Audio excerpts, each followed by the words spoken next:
welcome back to the Knicks YouTube page. I am Ace Pedraza. You could find me on Twitter at Candace_Pedraza, and you could find the Knicks on there as well. I'm a writer and do some analysis, I guess, of the team. And we started doing these videos this year to take a little bit of deeper dives into individual players on this Knicks team that have been making an impact. So far we've covered Isaiah Hartenstein, we've covered Mitchell Robinson. Recently we covered Julius Randle and just how his loss and just, the loss of him, not his loss, but the loss of him on this Knicks team has been significant in removing both one of Jalen Brunson's biggest weapons on the floor and also in removing one of their most efficient ways of scoring, and something that they've had to try to replicate, especially with Precious Achiuwa minutes, which he's done a great job in. Today, we're going to be taking a little bit of a deep dive into what Deuce McBride has done this season and how that's been successful for this Knicks bench specifically. He has unfortunately seen a dip in minutes since the Knicks traded for Bojan Bogdanovic and Alec Burks. Burks has namely been the guard that has been replacing a lot of Deuce McBride's time on the floor, for better or for worse. Mostly worse since the trade was completed.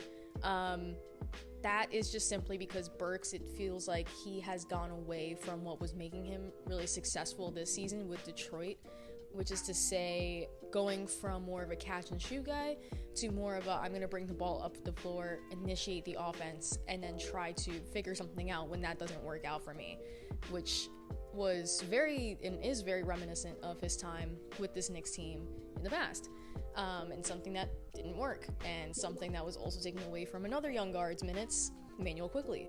And I wrote about this for the Knicks Wall recently, which you could check out on theknickswall.com. But basically, since Burks has gone away from that, his three-point shooting has started to slip a little bit. His shooting overall has started to slip a little bit, whereas Deuce McBride has lost time, despite the fact that he hasn't looked any different from when this trade happened and to now, which is to say he hasn't looked worse. He's looked the same. He's looked very solid. McBride just seems to fit more of what this Knicks bench and this Knicks team needs, which is to say somebody that is going to make very quick, snappy decisions on offense, to take away the pressure from Jalen Brunson, and somebody who's able to shoot the three ball, and somebody who's able to finish in close space, or just able to finish in the nick of time, no pun intended. And that's not something that Alec Burks is really known for, or something that I don't think anyone even really expects him to do for this team. Like, he should be more of like a floor stretcher alongside Bojan Bogdanovic off the bench. Instead, he's trying to act like the floor general for the bench, which not at all what he was brought in for. So, enough about Burks. We will dive into McBride's three-point prowess, which has been, I think, the biggest success for him this season and a big reason why he was seeing a lot of minutes before this trade. Also his defensive abilities. He is a lockdown defender, and we'll specifically dive into the 76ers game recently, where he was able to shut down Tyrese Maxey's heroics late in that game, and also his finishing ability. I think that's been huge, and his passing, which has been, I think, an understated part of his game. He is a guard after all, so he has to work on that a little bit, but he's been pretty solid from that perspective for this season. So without further introduction, let's just dive in. So here we have Julius Randle driving to the basket against the Nuggets, which they shellacked them in this game. But Deuce McBride here, he just pulls up from three, and I think one of the biggest things for him where he's been able to boost his three-point shot to such a high percentage this season compared to last is that he's just shooting it with a lot more confidence. I think that, coupled with the fact that he is just one of the more shifty guards on this Knicks team and on this Knicks bench, he's just been able to get to his spots, really attack his matchups outside of maybe like a stretch five guarding him, and he's just been able to capitalize off of that, and that has really boosted his stock when it comes to his ability to stretch the floor and be a really quality bench guard alongside Jalen Brunson. Knicks lead is 11. Here's McBride from three. Right on the right elbow. So again, we have another drive on the Denver Nuggets. Quentin Grimes driving to the rim. He gets blocked off by Reggie Jackson. Josh Hart then proceeds to get the ball from him, drives, makes a ridiculous pass, and Deuce somehow, even at an angle, is able to straighten himself out really quickly and hit that three-point shot at the buzzer. This, again, just shows off his ability to very quickly move, very quickly reposition himself, and that has been a big part of why he's boosted his three-point shot percentage from just 29.9% last season to now shooting close to 40 at 39.8% from three-point range on pretty similar attempts, about 2.5 per game. So just great stuff from Deuce. Good defense by Jackson. Here's Hart, back out, shot clock winding down. McBride fires and hits. So here we have another confident shot from Deuce McBride, where Julius Randle is driving up the court and he's looking for a cutter or just somebody that is going to be running up and catching and shooting this ball. Deuce is it. He catches it in transition, shoots, and scores. Another thing that really bothers me about the Burks trade is that Burks has been that dude for the Detroit Pistons this entire season, where he has been the catch and shoot guy who has been super reliable from three-point range, and yet he has been driving to the basket with the Knicks when he shoots worse from two-point range than he does from three. Deuce should be getting those minutes where he is able to capitalize off of these catch and shoot threes, and he just does it so proficiently this season. There's really no excuse for it. With his 9th rebound. From three, McBride. His third. I promise I'm not trying to just compare Deuce and Alec Burks, but it's kind of impossible to not make comparisons because they are sort of swapping minutes at the moment. But it's interesting that Deuce McBride is a really decent inbounder because we know that Alec Burks is sort of like a weird inbounder, right? And very hesitant, almost turns the ball over a lot with his inbounds. Whereas here we have Deuce McBride passing out to Donte DiVincenzo, who's waiting in the corner, which is literally his shot. So just a really good play drawn up by head coach Tom Thibodeau that was effectively executed by Deuce McBride with his very solid passing ability. Went off of him out of bounds. He was standing out of bounds and the ball hit him. DiVincenzo in the corner. Man, is he feeling it. DiVincenzo.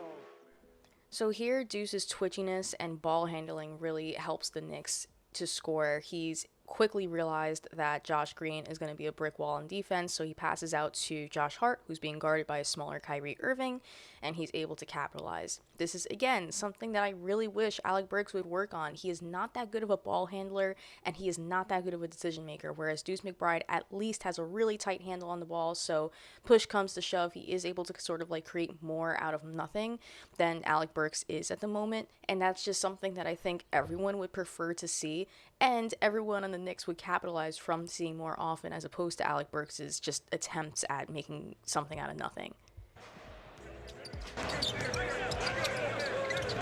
Now Hart once again, 3 to shoot. Hart up and over Kyrie Irving. Tough shot. Josh Hart gets it to go. Again, we have a play where Deuce, he passes the ball out to Josh Hart, immediately sets a pick, and Josh Hart immediately hits a three-point shot. Again, just like the snappy decision-making from Deuce McBride is something that this Knicks bench especially really needs when Jalen Brunson is not on the floor. And that is something that I would rather see Deuce McBride attempt than Alec Burks at this juncture. His speed, his quickness, and just his intelligence when it comes to decision-making is just sorely needed, especially on the offense. Mavericks back up 15. 6.5 to go in regulation. Hart with a three-pointer. So it's a very small sample size, but Deuce McBride has actually not let Tyrese Maxey score at all this season when he has been his primary defender. I think that speaks volumes to McBride's ability to defend smaller guards. He fights around screens that smaller guards are usually trying to set, and he is just able to contest a shot no matter how far away that ball handler is. And I think that just speaks to his determination and his ability to just disrupt a lot of different sets for opposing teams, despite their attempts to get him out of the picture. McBride with a quick 9 points in the game. Maxey pulls another deep three. This one caroms off. This was just like a pure hustle play from Deuce McBride. He sets the pick for Donte DiVincenzo on this play. Donte's unable to take advantage of that pass from McBride, but despite Nick Batum being able to grab this board, and despite Deuce McBride not really even being down the court yet, he sprints down in order to disrupt Tyrese Maxey's ability to even try to score this, and he helps Donte DiVincenzo be able to get this block on Tyrese Maxey. Of course, Donte was really able to capitalize on this play in terms of, like, I guess, collecting that defensive stat and getting that block. But if it were not for Deuce's help defense on this play, Donte would have never collected that block. And the Knicks are up at this point. They're up by 9. There's 7 minutes left to go in the game, and yet he is still hustling like this down the floor because he is just that big of a defensive stalwart. And I just loved this play from Deuce. Achua kicks it back out. DiVincenzo. That won't go. Achua's tip misses, and Batum picks it up. Ahead to Maxey. Maxey racing up the floor, drives, gets inside, swatted out of bounds by DiVincenzo. But thank you so much for tuning in to that video. I assume you watched all of it if you're watching me now. Deuce McBride has just been such a joy to watch develop with this Knicks team over the last couple of seasons, going from just like the quintessential Tibbs player and just like a defensive stalwart who's good to get a couple of stops during the game to now becoming a three-point specialist, a really good scorer, and just overall like solid rotational player and rotation piece that I think should be getting a little bit more time on the floor in relief of Jalen Brunson as opposed to Alec Burks, who I think he thinks he might have been like the headline of that Detroit trade, but I think Bojan Bogdanovic is going to prove that he really was sort of like the centerpiece of that move.